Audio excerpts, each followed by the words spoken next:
सिलीगुड़ी के मध्य शांतिनगर इलाके में घर में चोरों ने किया हाथ साफ।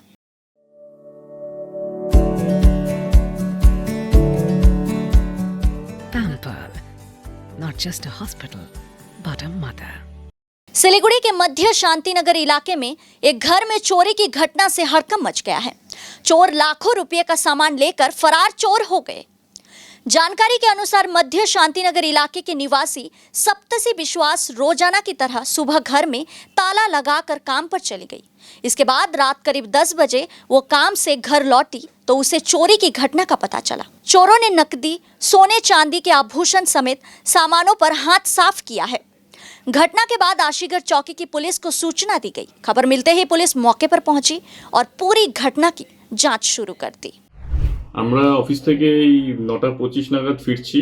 ফিরে যখন ঘরে ঢুকতে যাচ্ছি গেট খুলে সাইডের গেট দিয়ে, তখন দেখছি পুরো লোহার গেটের তালা ভাঙা, পাশে একটা রড পড়ে আছে আর ভেতরে লাইট জ্বলছে। তারপর ঘরের ভেতর ঢুকে দেখলাম যে সব আলমারি সব ভাঙা, খোলা, জিনিসপত্র তছনছ করা।